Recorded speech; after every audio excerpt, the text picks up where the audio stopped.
La gloria de Dios. Pero no vamos a hablar de esa canción. Vamos a hablar de la real gloria de Dios. Le invito a buscar en 2 Corintios, capítulo 3, versículo 7. Y quiero hacerle un pedido. Si durante la prédica, esta o cualquier otra prédica, usted hay algo que no entiende o que le surge una pregunta, una duda, tome nota de eso. Porque veo que después se nos olvida. Había algo que no entendí, pero no me acuerdo qué era. Bueno, para que no nos pase eso, tome nota y después le manda un mensajito a su discipulador y le pregunta, ¿qué significa esto? ¿Qué quiso decir con esto? O no entiendo lo que dice este versículo acá. Así de paso los hacemos pensar a los discipuladores. Y si los discipuladores no saben algo, preguntan a los pastores. Y si los pastores no saben algo, preguntamos a Google. Pero es importante que no se quede con la duda. Para los que predicamos, lo importante es que se entienda el mensaje y que no queden preguntas. 2 Corintios 3:7, ¿lo encontró?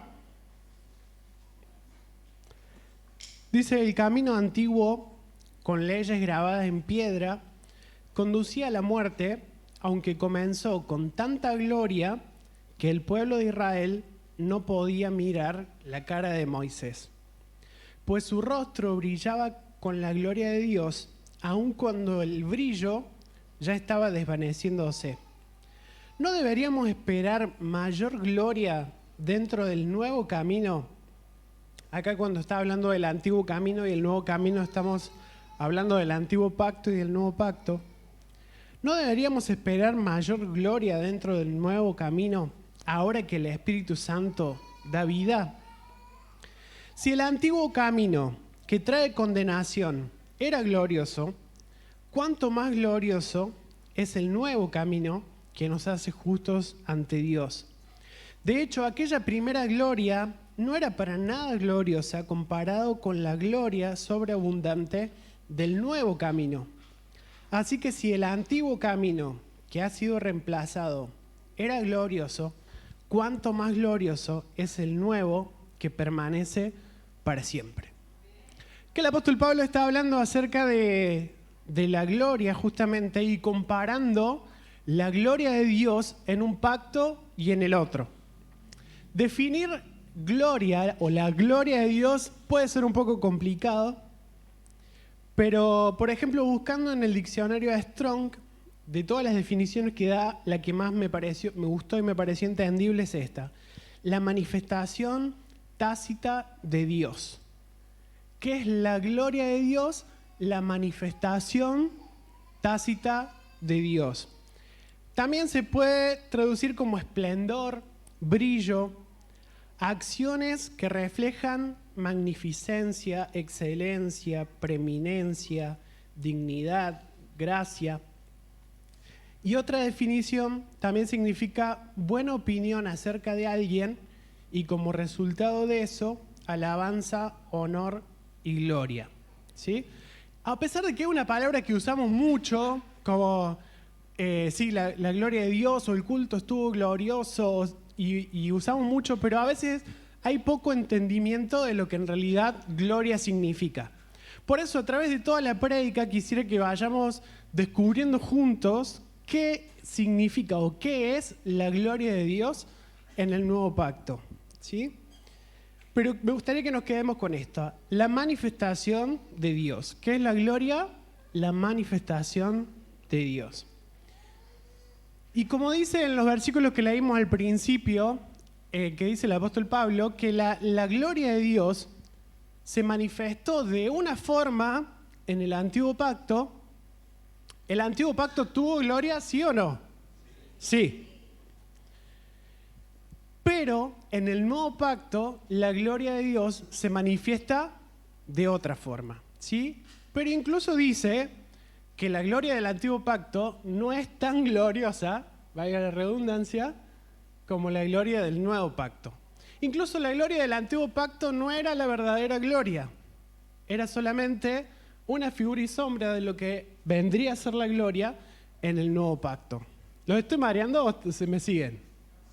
¿Me siguen? Vamos a ver entonces cómo era la gloria en el Antiguo Pacto. En Éxodo 33:8 está esto que el apóstol Pablo menciona de que la cara de Moisés resplandecía. Y no era que se había hecho un tratamiento. ¿Cómo se le dice ahora el cuidado de la piel en la cara? ¿Lifting? ¿Sí? ¿No? No sé.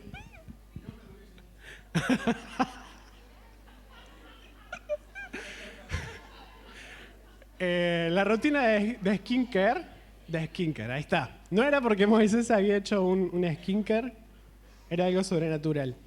33:8. Cada vez que Moisés, estoy tentado con lo que dijo el pastor David. Cada vez que Moisés se dirigía a la carpa de reunión, toda la gente se levantaba y permanecía de pie a la entrada de su propia carpa. Todos seguían a Moisés con la vista hasta que entraba a la carpa. Cuando Moisés entraba en la carpa, la columna de nube descendía. ¿Se imagina?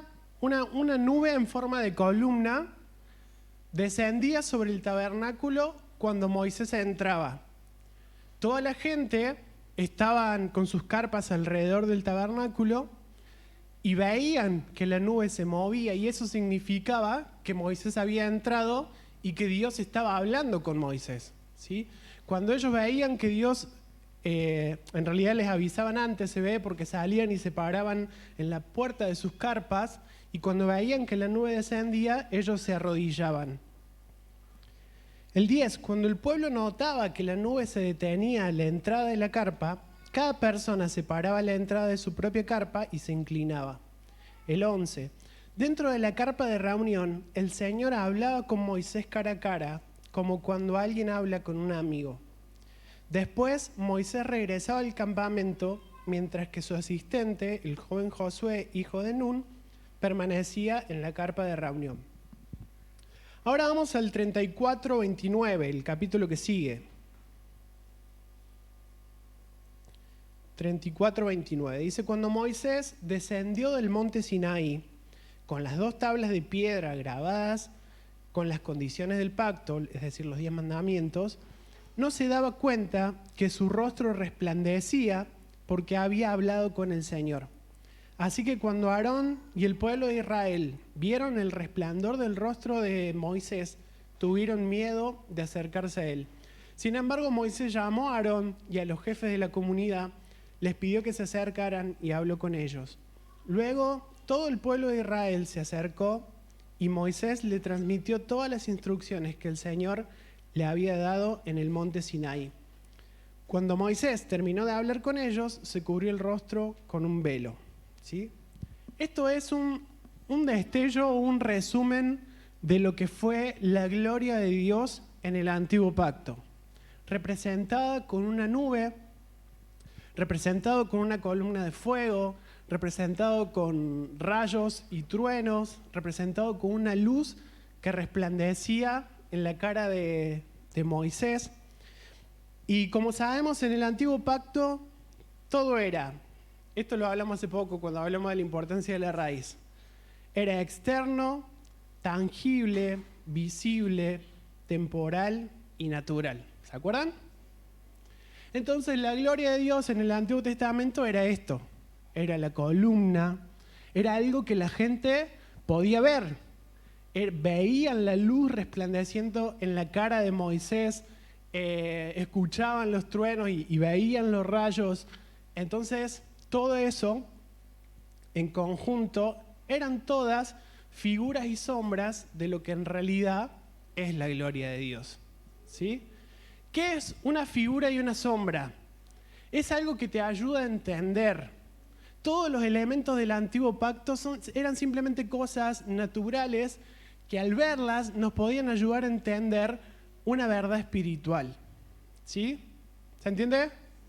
Por ejemplo, si yo le quiero explicar a un niño qué es el amor, como es algo abstracto, es algo que no se puede ver, que no se puede tocar, puedo usar, por ejemplo, figuras de corazones, puedo mostrarle una foto de 2 personas abrazándose, puedo mostrar a una persona dándole un regalo a otra, puedo mostrar una foto de una persona cuidando y atendiendo a otra persona, pero todos esos elementos, esas figuras visuales, son solamente figuras y sombras. Si el niño ve un corazón y me dice, ¿esto es un amor? ¿Usted qué le va a responder? No, esto es un corazón de cartulina. El amor es algo intangible. Bueno, lo mismo pasaba con las figuras y sombras, ¿sí? La gloria no era la luz resplandeciente en la cara de Moisés, la gloria no era la columna de nube o la columna de fuego, la gloria no eran los truenos y los relámpagos, la gloria era otra cosa, ¿sí? La columna de nube y el resplandor, como dijimos, no eran la gloria de Dios. El apóstol Pablo nos dice, en los versículos que leímos al principio, en 2 Corintios 3:10, nos dicen que esa no era la verdadera gloria, ¿sí? Por ejemplo, en la NTV dice, de hecho, aquella primera gloria no era nada gloriosa comparada con la gloria sobreabundante del nuevo camino. En la NBI dice, en efecto, lo que fue glorioso ya no lo es. Y si se compara, no lo es si se compara con esta excelsa gloria. Y la palabra de Dios para todos dice, aquello que alguna vez tuvo esplendor, ahora ya no lo tiene, pues el nuevo esplendor que ha llegado es mucho más grande. Mucho más grande. ¿Sí? El apóstol Pablo está diciendo que esa gloria que hubo en el antiguo pacto fue un tipo de gloria, pero que la gloria que tenemos ahora en el nuevo pacto es mucho más grande y deja totalmente opacada a la gloria anterior, porque lo anterior era figura y sombra y lo que hoy tenemos es la sustancia. Vemos un principio. Moisés podía reflejar la gloria de Dios luego de haber estado en su presencia. ¿Está de acuerdo conmigo? ¿Cuándo le brillaba el rostro a Moisés? ¿Después de que qué? De que había estado en la carpa, de que había descendido la nube, de que había él subido al monte Sinaí. Cuando él bajó de estar ahí, ¿cuánto tiempo estuvo Moisés hablando con Dios en el monte Sinaí? 40 días. En esos 40 días, ¿quién le cocinó? Nadie, no comió nada. Así que eso es algo también sobrenatural. Y cuando bajó, le brillaba el rostro. Pero esta gloria tenía varias limitaciones. Por ejemplo, número 1, solo Moisés tenía acceso a la presencia de Dios. Los demás miraban desde afuera. Solamente Moisés podía entrar al tabernáculo. Y Dios solamente hablaba ¿con quién? Con Moisés. Así que imagínense que acá todos somos el pueblo de Israel y solamente uno es el que puede entrar. Él puede tener contacto con Dios y nosotros quedamos todos afuera. Una limitación entonces es que solo Moisés tenía acceso. Número 2, solo Moisés podía hablar con Dios en primera persona y conocerlo. Número 3, la presencia de Dios estaba en un lugar físico, en una carpa, y solamente ahí se lo podía encontrar. O sea que si no pertenecías al pueblo de Israel, no tenías esperanza de encontrarte con Dios. Si vivías en la otra punta del mundo, no tenías esperanza de encontrarte con Dios. Era todo muy limitado. Para una persona, en un lugar en específico, en los metros que ocupaba esa carpa. Además, esa gloria no perduraba, se desvanecía con el tiempo, porque no era que Moisés tuvo toda su vida con la luz resplandeciéndole en el rostro. Duraba un tiempito, no sé, unos minutos, unas horas, y se iba. Por eso el apóstol Pablo dice que esa gloria estaba destinada a desaparecerse. Y por último, y muy importante también, esa gloria no ayudaba a las personas, porque como dice el apóstol Pablo, trajo condenación y muerte. La ley dada por Dios por medio de Moisés trajo condenación y trajo muerte. No ayudó a nadie a seguir los principios de Dios, ¿sí? Entonces, si la gloria no es que nos brille la piel, ni la nube, ni los relámpagos, ni nada externo, ¿qué es realmente la gloria de Dios? Me acuerdo que cuando iba al secundario tenía un compañero que se llama Marco, que es hijo de otro pastor por acá, Y él me dice una vez, ¿sabes qué? Escuché que hay una chica que oró tanto que el rostro le empezó a brillar. Y decíamos, wow, qué zarpado que pase eso. Nosotros decíamos, que imagínate que te brille la cara, como le brilló a Moisés. Y era algo que quizás en un no entendimiento anhelábamos, pero ¿qué es lo que necesitamos anhelar en el nuevo pacto? ¿Cuál es la gloria de Dios? Y bueno, acá tenemos que ir a un principio también. Si dijimos que en el antiguo pacto todo era externo, natural, tangible, visible, en el nuevo pacto todo es interno, invisible, intangible. ¿Qué más? Sí, intrínseco. Eterno, espiritual y por sobre todo no es figura y sombra, sino que es sustancia. ¿Sí? Entonces podríamos decir que gloria en el nuevo pacto es la evidencia de que Dios habita en nuestro interior. Es la manifestación de su carácter a través de nuestra vida causada por su naturaleza. Lo voy a repetir por si alguien quiere tomar nota. Gloria es la evidencia de que Dios habita en nuestro interior. Es la manifestación de su carácter a través de nuestra vida causada por su naturaleza. El apóstol Pablo sigue hablando de la gloria en el capítulo 4, leímos 2 Corintios 3, vamos a ir ahora a 2 Corintios 4:4, porque ahí encontramos la mejor definición de lo que es la gloria de Dios. 2 Corintios 4:4 dice: Satanás, quien es el Dios de este mundo, ha cegado la mente de los que no creen, son incapaces de ver la gloriosa luz de la buena noticia, no entienden este mensaje acerca de la gloria de Cristo. ¿Qué es la gloria de Cristo? Es la imagen exacta de Dios. ¿Qué es la gloria en el nuevo pacto? Es la imagen exacta de Dios. Ahora yo le pregunto, ¿quién es la imagen exacta de Dios? Cristo. ¿Se acordarán en Colosenses que dice que Cristo es la imagen visible del Dios invisible? ¿Sí? Cristo es la única imagen visible del Dios invisible. Así que el único que puede manifestar plenamente su gloria, ¿quién es? Cristo. Y lo sigue explicando en el versículo 6. Dice, pues Dios, quien dijo que haya luz en la oscuridad, hizo que esta luz brille en nuestro corazón para que podamos conocer la gloria de Dios que se ve en el rostro de Jesucristo. Qué sorpresa, ¿no? Que cuando vamos de la figura y sombra a la sustancia, ¿quién es? Cristo, siempre. Siempre que vamos de la figura y sombra a la sustancia nos damos cuenta de que todo eso era simplemente para que entendamos quién es Cristo.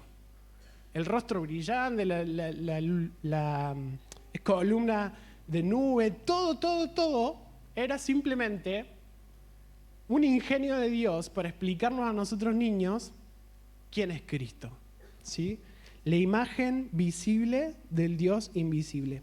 La gloria de Dios es su imagen exacta, es Cristo. Es el rostro de Jesucristo, la imagen visible del Dios invisible. Es decir, que cada vez que Dios se hace visible a través nuestro, estamos glorificando a Dios. Visible es una forma de decir, porque Dios se hace visible a través nuestro por medio de la manifestación de su carácter.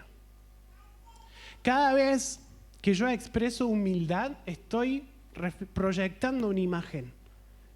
La gente está pudiendo ver a Dios a través mío. Y eso es la gloria de Dios. Eso es darle gloria a Dios.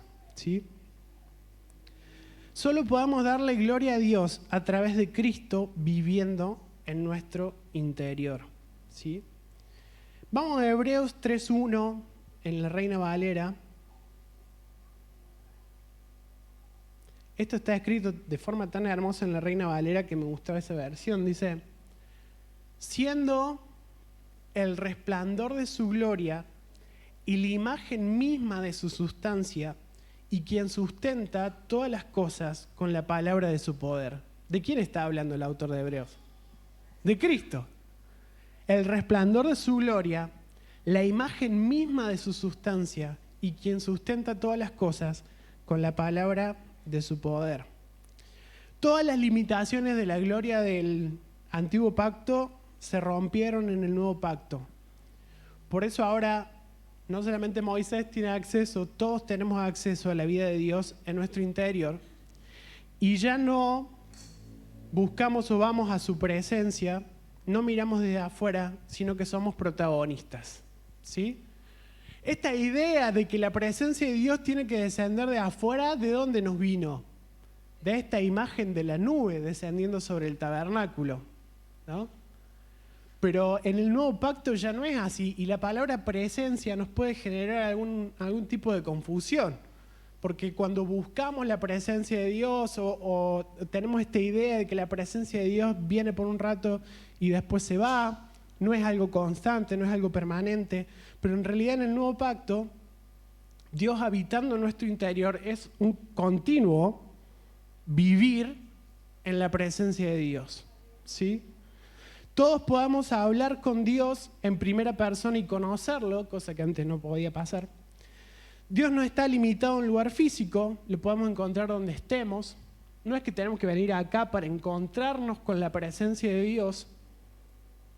Dios está en todos lados, así yo esté en un barco en la Antártida. Esa gloria no se desvanece, sino que permanece en nuestro interior.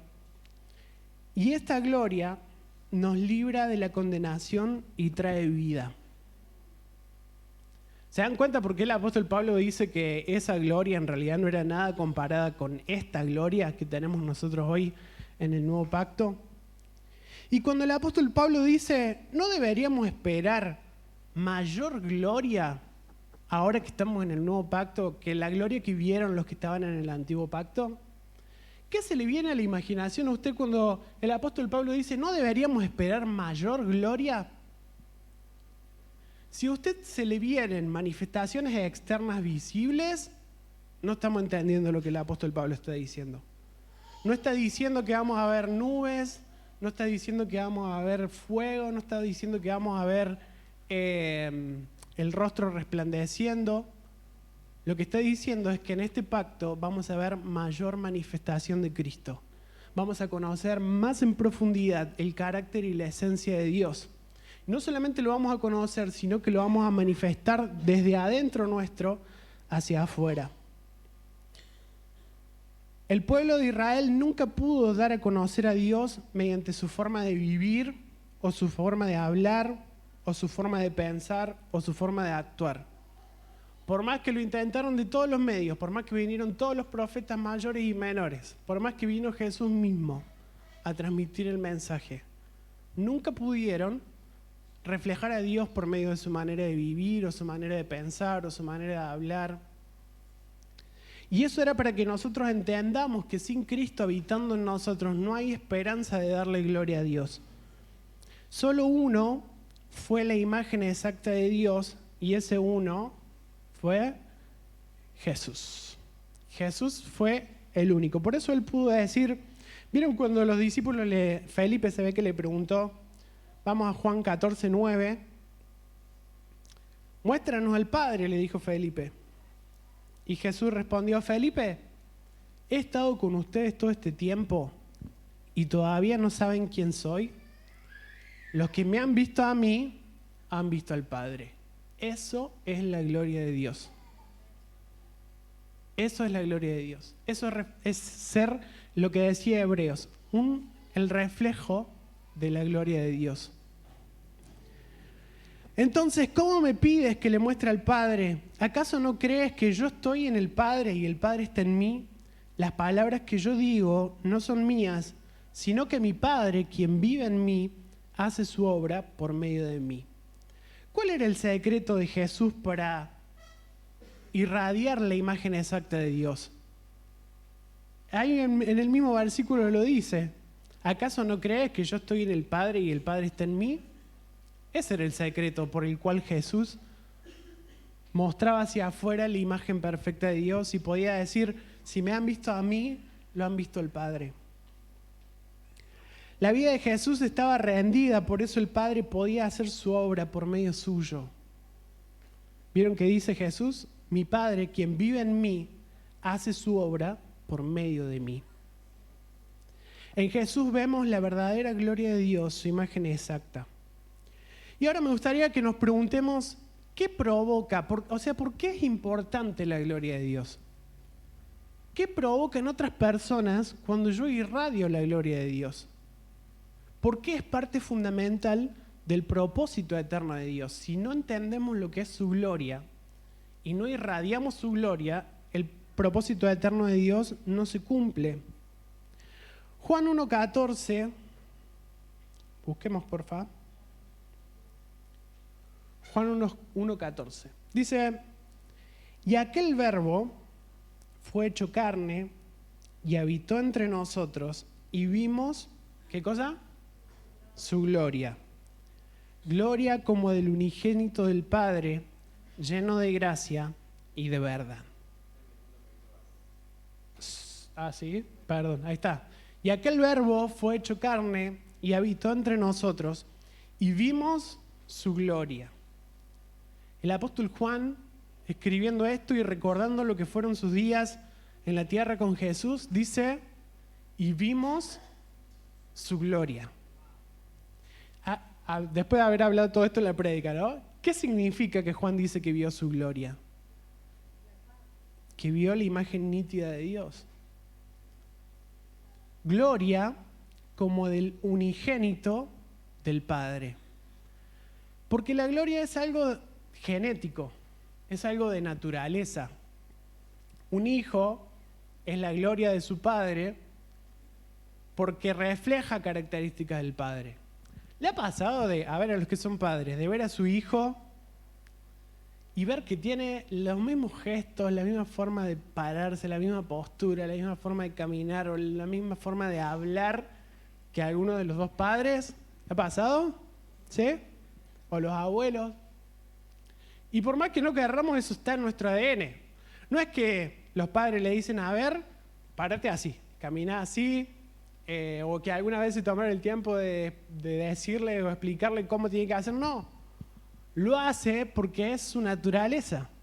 Incluso a veces quisiéramos, no en mi caso, digo que a alguno le puede pasar, quisiéramos no parecernos tanto, pero eso no sale por naturaleza. Lo mismo pasa con la vida y la naturaleza de Cristo dentro nuestro. Nos lleva constantemente a hacer cosas que la gente, cuando nos ve a Cristo. ¿Qué es lo que impactaba a las personas de Jesús? Es lo mismo que sigue impactando hoy, que sigue generando impacto hoy a través nuestro, que es manifestar una naturaleza divina, algo que excede lo humano.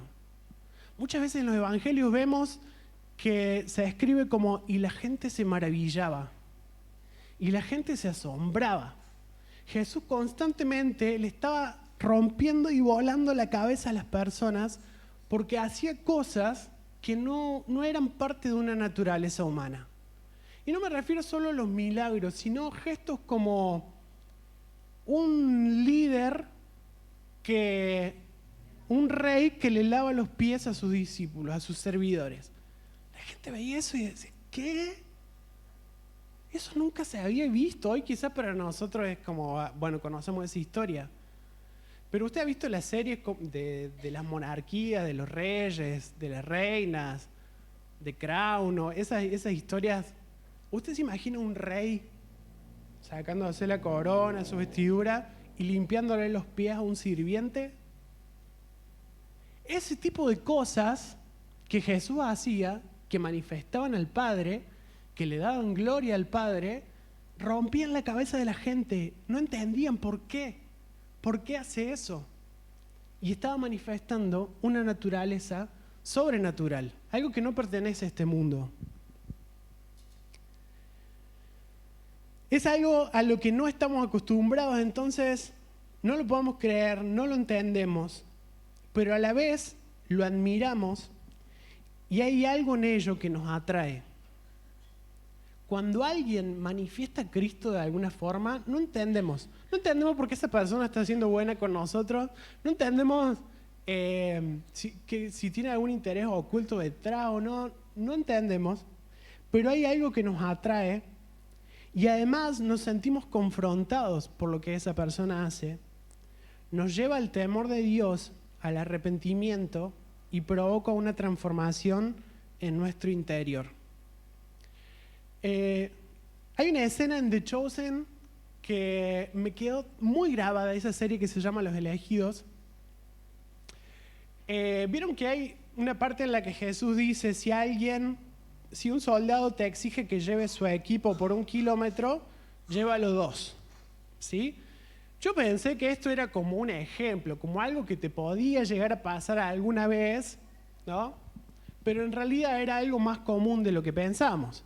Resulta que hasta había una ley romana que permitía a los soldados pedirle a alguien así al azar, que estaba ahí, como, bueno, vos deja todas tus cosas y lleva toda mi capa, mi espada, mi bolso, todo mi equipaje, hacete vos cargo y llévalo.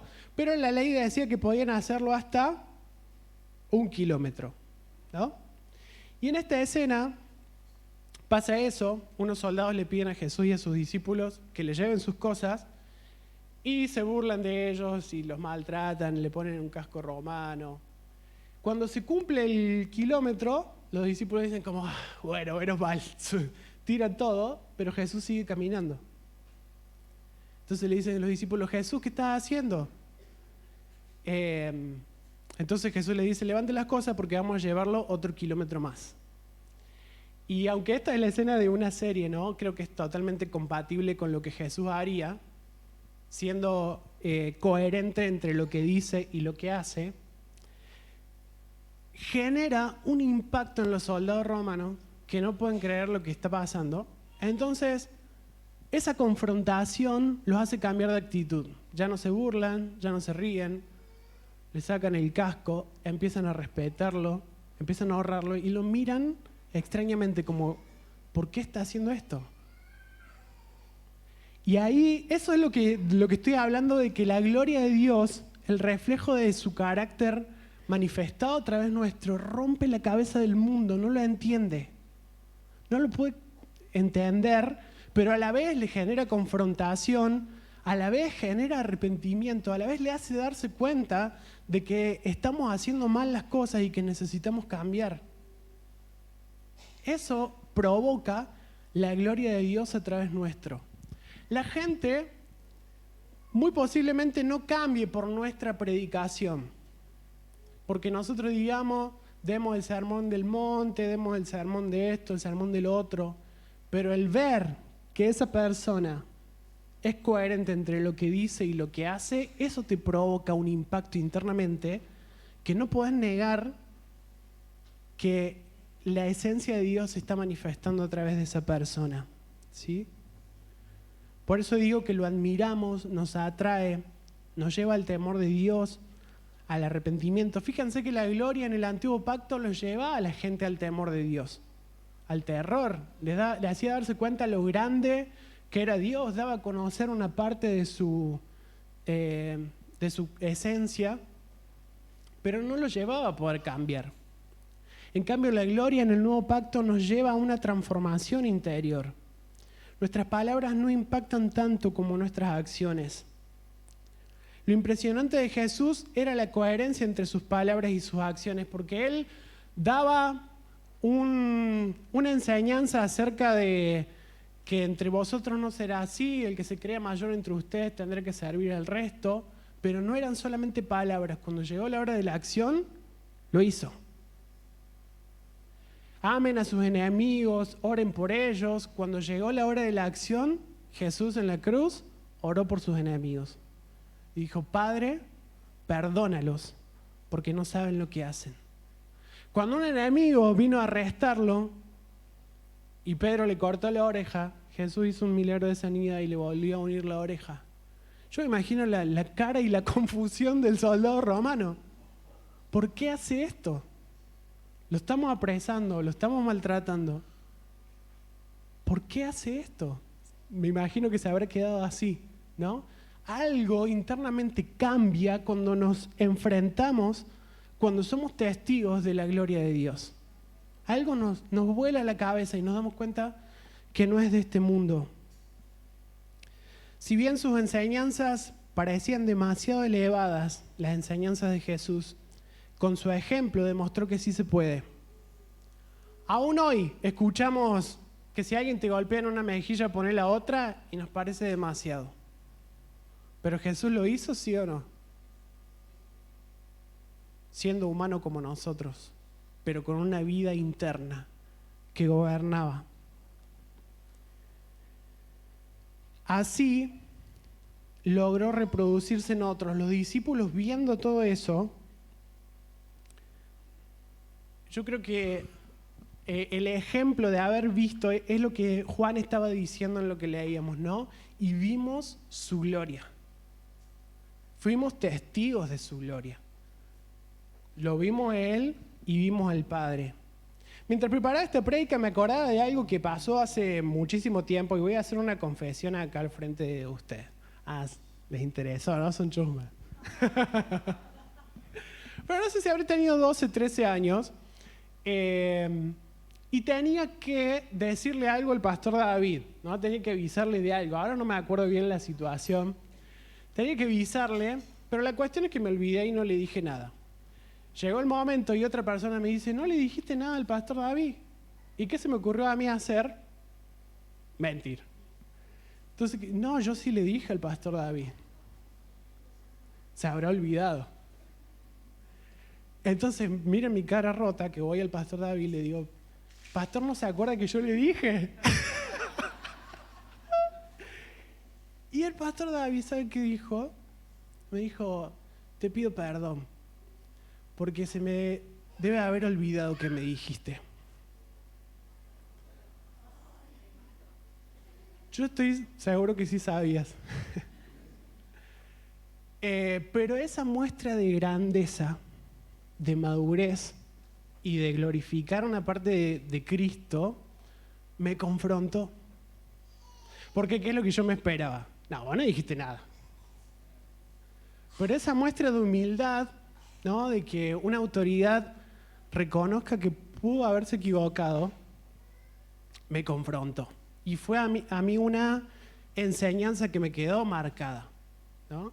Fíjense, esas pequeñas cosas, esos pequeños detalles reflejan la gloria de Dios y generan un impacto en el otro que no entendés por qué lo hace. Pero te transforma, te confronta y te cambia, ¿no? Después me acordaba de otra situación, hoy va a ser un día de confesión.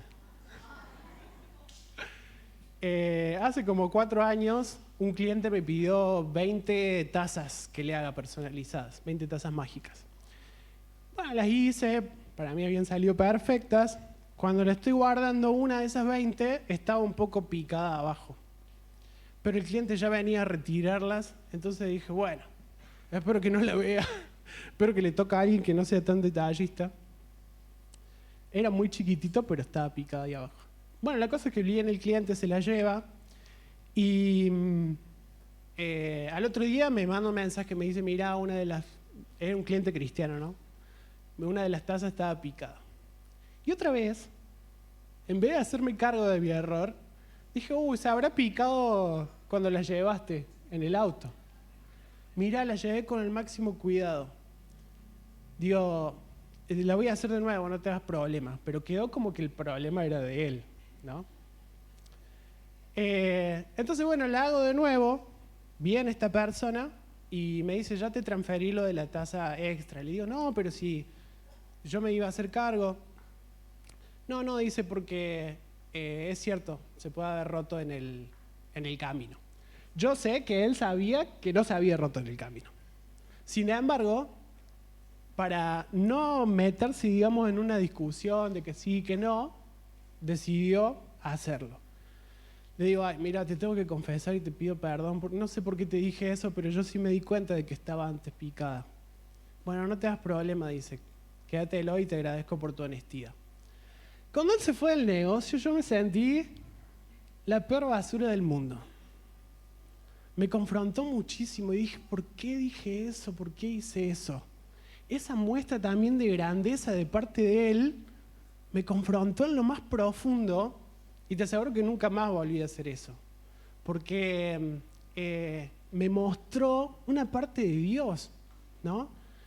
Así como en el antiguo pacto la gente miraba eso y se quedaba maravillada y tenía miedo, creo que la gloria en el nuevo pacto, reflejada a través de seres humanos que somos simples vasijas de barro, pero que contenemos un tesoro, hace que cuando manifestamos destellos de la gloria de Dios provoque transformación en las otras personas.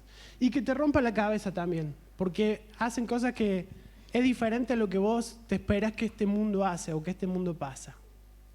Fíjense lo que dice Jesús en Mateo 5:39.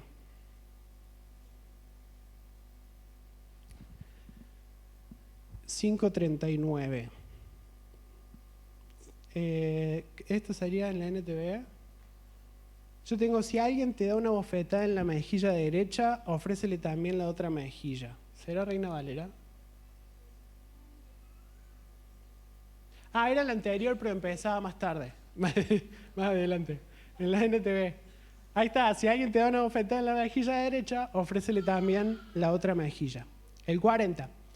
Si te demandan ante el tribunal y te quitan la camisa, dales también tu abrigo. Si un soldado te exige que lleves tu equipo por 1 kilómetro, ahí está lo que yo les contaba, llévalo 2. Dales a los que te pidan y no des la espalda a quienes te pidan prestado. Han oído la ley que dice, ama a tu prójimo y odia a tu enemigo, pero yo digo, ama a tus enemigos. Ora por los que te persiguen. De esta manera estarás actuando como verdadero hijo de tu Padre que está en el cielo. ¿Se dan cuenta? De esta manera estarás actuando como verdadero hijo de tu Padre. ¿Alguna vez te han dicho digno hijo de tu Padre? ¿Qué significa eso? Que estás actuando igual que Él, ¿no? Digno hijo de tu Padre, sos igual que tu papá. Como negativo. Pero acá Jesús lo está diciendo como algo positivo, ¿no? De esta manera estarás actuando como un verdadero hijo de tu Padre que está en el cielo. Pues Él da la luz del sol tanto a los malos como a los buenos y envía la lluvia sobre los justos y los injustos por igual. Si solo amas a quienes te aman, ¿qué recompensa hay por eso? Hasta los corruptos cobradores de impuestos hacen lo mismo. Si eres amable solo con tus amigos, ¿en qué te diferencias de cualquier otro? Hasta los paganos hacen lo mismo. Pero tú debes ser perfecto, así como tu Padre en el cielo es perfecto. Si vos sos amable con los que son amables con vos, eso lo hace el mundo también. No hay gloria de Dios ahí. Pero hay gloria de Dios en amar a tus enemigos. Fíjense, si vos tenés un vecino, una vecina que te hace la vida imposible, que te trata mal, no sé, que en algún momento empezó una guerra y todo el tiempo te está haciendo cosas para molestarte. Y vos vas, le cocinás algo casero, que por ahí sabes que le gusta, vas y se lo llevas. ¿Qué reacción va a tener la otra persona? ¿Qué? ¿Por qué hace esto? Te descoloca totalmente cuando reflejas la gloria de Dios. Fíjense que si vos le devolvés con la misma moneda, eso se vuelve una cadena de nunca terminar. Yo le tiro basura a su patio, ella me tira basura a mi patio y así. Y cada vez nos hacemos cosas peores.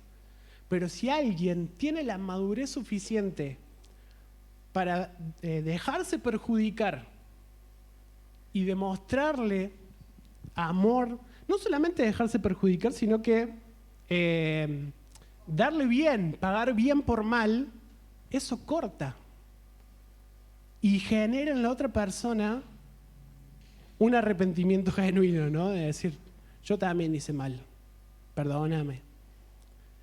Y eso da a conocer a Dios.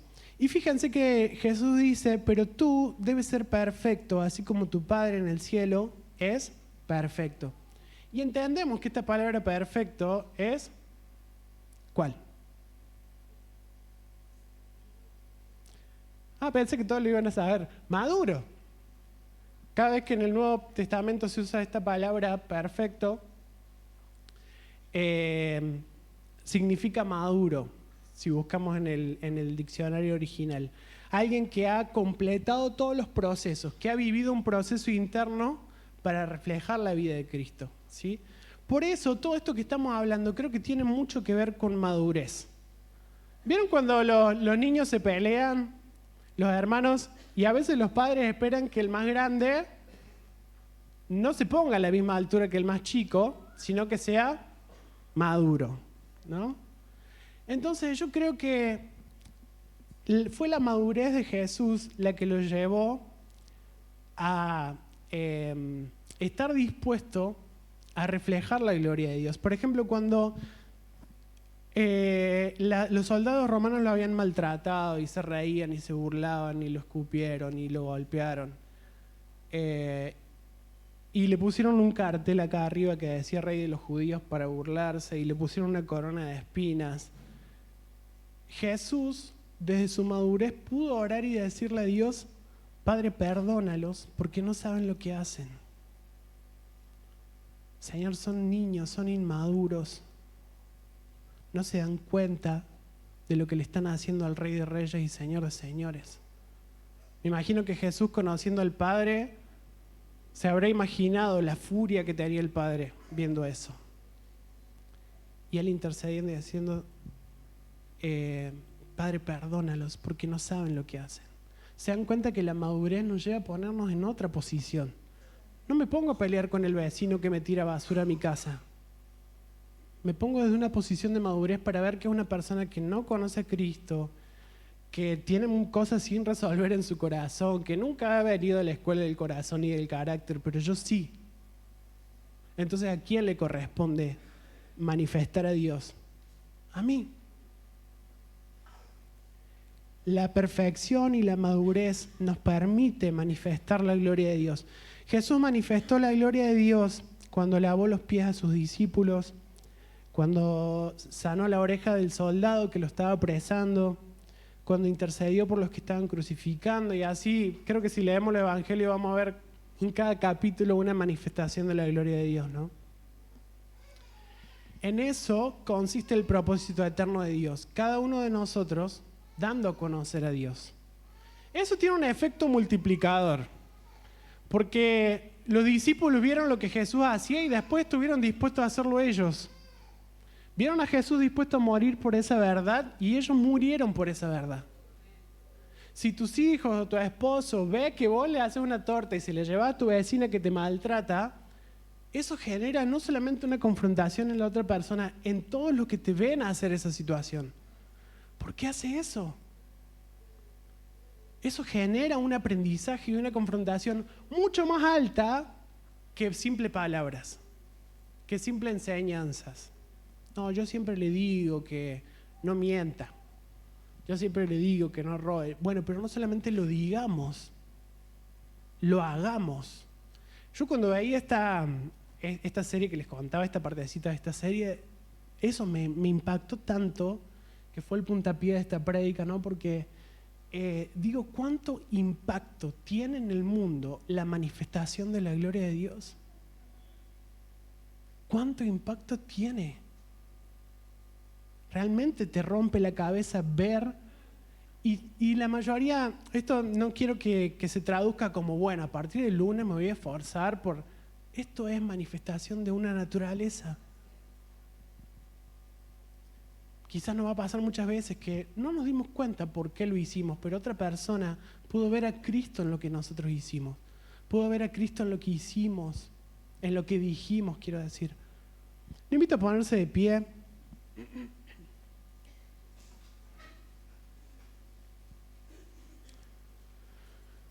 Cierre sus ojos ahí donde está, por favor. Señor, quiero darte gracias. Gracias por este privilegio tan grande, que nos has dado de ser portadores de tu misma vida. Gracias porque abriste el acceso para que todos podamos conocerte, podamos escucharte. Gracias por Cristo, la imagen visible. Gracias por ese modelo perfecto. Gracias por ese varón de la estatura perfecta. Señor, gracias porque si la esperanza de este mundo está en algo, es en que la tierra sea llena de tu gloria. Es en el que como tu iglesia seamos verdaderos representantes tuyos. Podamos reflejar la imagen de Cristo.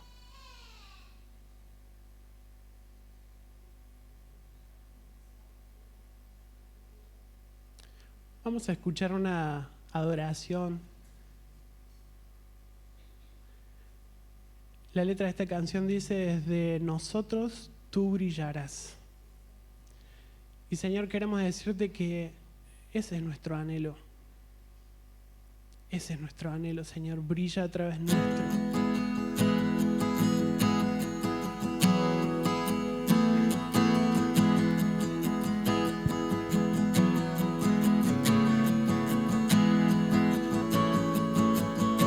Señor, vemos tu gloria desde nosotros.